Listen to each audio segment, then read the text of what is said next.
Assalamualaikum warahmatullahi wabarakatuh. Jumpa lagi ya teman-teman di channel ini, Pak Haji Pak Channel.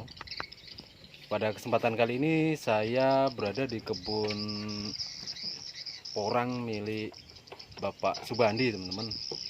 Dan kali ini saya akan melihat langsung bagaimana beliau memberi perlakuan atau mempersiapkan lahan untuk porang-porangnya yang akan ditanam di musim ini ya teman-teman. Dan kita langsung saja bertemu dengan beliau, Bapak Subandi. Kita langsung menemui beliau yang sedang mempersiapkan lahan porang ya teman-teman. Oke, langsung saja kita ke sana ya. Nah ya teman-teman, ini saya sekarang sudah berada di kebun ya, ini teman-teman, kebun Bapak Subandi. Dan beliau sudah mempersiapkan abu pabrik atau abu boiler seperti ini. Dan ada juga jangkos ini untuk persiapan tanam porang di lahan yang kemarin ditanam ya teman-teman, dibongkar dan sekarang akan diolah lagi tanahnya supaya tanah yang diolahnya lebih bagus dan hasilnya lebih maksimal. Ini beliau mempersiapkan abu pabrik seperti ini, abu hitam dan jangkos. Nanti untuk lebih lanjut bagaimana beliau mengaplikasikan jangkos dan abu pabrik ini, kita langsung saja bertanya kepada beliau nanti ya teman-teman, karena beliau lebih senior dibanding kita untuk tanam porang. Dan kita langsung melihat bagaimana beliau mempersiapkan lahannya ya teman-teman. Nah ya teman-teman, ini saya sudah berada di lahan Bapak Subandi yang sedang mempersiapkan lahan tanam porangnya. Nah, seperti ini ya kira-kira, nanti kita langsung tanya-tanya saja kepada beliau, Bapak Subandi, yang sedang mempersiapkan lahan ini, supaya kita semua tahu bagaimana caranya mempersiapkan lahan untuk tanam porang ya teman-teman. Mungkin teman-teman pemula juga mungkin butuh masukan ilmu dari beliau, bisa langsung tonton saja video ini sampai selesai supaya tahu ya teman-teman bagaimana caranya. Dan ini sepertinya ada jangkau sawit, terus ada abu pabrik juga, ada abu boiler. Langsung saja nanti kita bertanya pada beliau ya teman-teman. Untuk pengolahan lahannya ini kita pakai manual ya teman-teman, karena ketersediaan alat traktor di sini nggak ada, jadi kita pakai cara manual saja.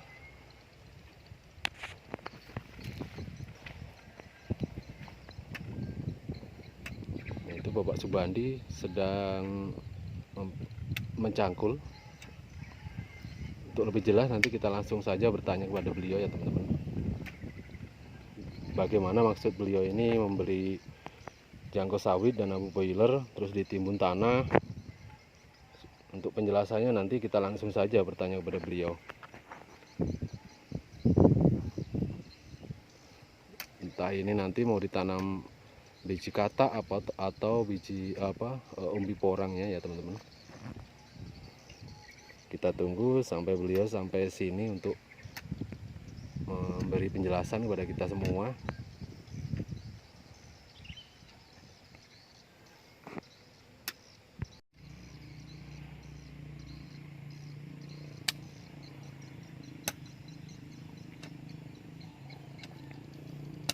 Oke teman-teman, kita langsung saja ya bertanya kepada beliau, Bapak Subandi, yang sedang mempersiapkan lahan ini. Gimana maksud beliau ini mempersiapkan lahan seperti ini? Tidak seperti biasanya tinggal dikulut-kulut aja, tapi ini ada tambahan perlakuan untuk porangnya nanti ya, seperti jangkos dan abu boiler ya teman-teman. Oke, kita langsung saja bertanya. Setelah dulu Mas Bandi. Ini sepertinya dia sudah kelelahan, kita suruh istirahat aja sambil kita tanya-tanya kepada beliau. Gimana maksudnya gulutan seperti ini nantinya, kita langsung bertanya. Mas Bandi, ini gimana ini maksudnya kok ada jangkos juga dimasukin dalam tanah, ada abu boiler, supaya gimana maksudnya? Mungkin teman-teman pemula pengen tahu juga maksudnya bagaimana. Jadi begini ya, untuk kita tanam umbi kedua, kita perlakuannya lebih khusus supaya hasil bisa maksimal. Kita di sini bikin gulutan, kita tambahkan untuk dasaran itu pakai jangkos dan yang kosong kelapa sawit. Pertama kita paret. Setelah kita paret seperti ini paretnya, kemudian ini di dalam abu ini ada jangkos, ini kita tumpukan Jangkos dan ditutup lagi dengan abu hitam. Nah, ya. Setelah itu dari sebelah gulutan, sebelah paret kita masukkan kembali ke yang sudah dikasih abu, seterusnya. Jadi nanti barisannya seperti ini. Karena untuk umbi ini kita lakukan satu gulutan itu satu baris. Satu gulut satu baris ya? Satu gulut satu baris, karena ini umbi. Ada umbi 1 kilo, ada umbi setengah kilo. Oh, jadi yang di sini tadi udah ada dimasukin jangkos ya, yang ya, sebelah sini. Jangkos dulu seperti ini, paret, jangkos, kemudian abu hitam, kemudian sebelahnya ditimbunkan ke yang sudah ada abu hitam seperti ini.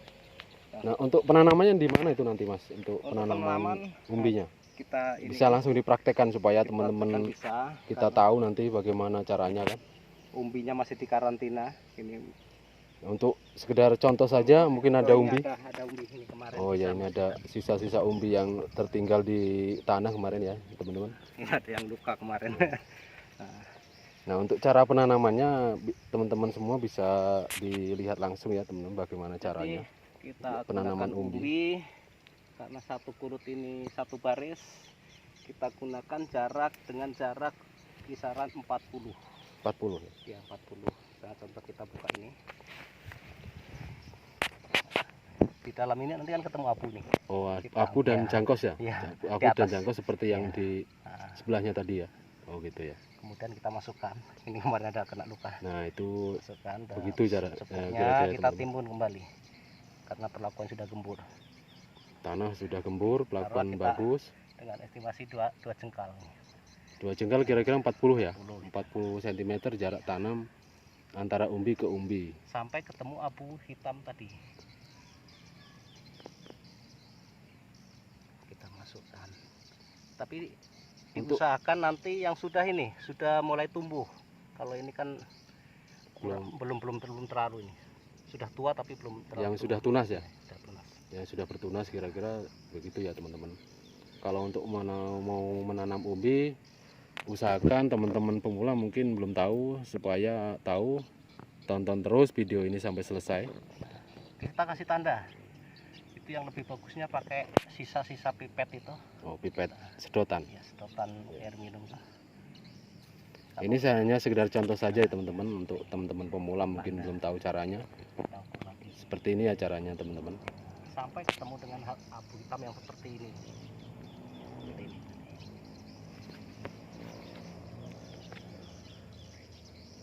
Masukkan lagi. Jarak dalamnya gimana, Mas? Kira-kira dalamnya itu kisaran, yang penting untuk atas itu sudah ketutup dengan tanah, kisaran 3 sampai 5 cm, jangan terlalu dalam. Oh, iya. Terus yang ke dalam itu jangan sampai nempel ke jangkos. Harus ada antara jangkos dengan abu hitam. Ini enggak rawan jamur, Mas ya? Beda jamur jangkos dengan jamur batang porang. Oh, jadi itu jamur lebih bahaya dengan akar. Jamur baik itu berarti ya, yang bisa di dalam jangkos itu bisa dikonsumsi kalaupun misalnya ada jamurnya. Begitu ya kira-kira, teman-teman, cara pengolahan lahan dan cara menanam umbi porang yang dilakukan oleh Bapak Subandi. Dan beliau ini termasuk petani porang senior di wilayah sini ya, teman-teman, di wilayah Kabupaten Mukomuko, karena beliau sudah menanam porang 2 musim di 2 musim ini ya, teman-teman. Jadi beliau sudah tahu bagaimana caranya dan bisa memahami bagaimana porang itu membutuhkan perlakuan seperti apa. Beliau sudah paham, jadi kita bisa belajar sama beliau ini. Dan untuk selanjutnya mungkin kita akan sambung lagi konten-konten berikutnya tentang porang. Untuk mengetahui lebih lanjut nanti kita akan bikin konten lagi tentang porang setelah pengolahan tanah ini selesai dan kita mau tanam porang. Kita akan ambil lagi konten berikutnya di sini ya teman-teman, bagaimana caranya langsung penanaman skala besar. Jadi kita langsung ambil lagi nanti gambarnya dan videonya ya teman-teman. Oke teman-teman, mungkin cukup sekian konten kita kali ini tentang cara penanaman, cara pengolahan lahan dan penanaman umbi porang ya teman-teman.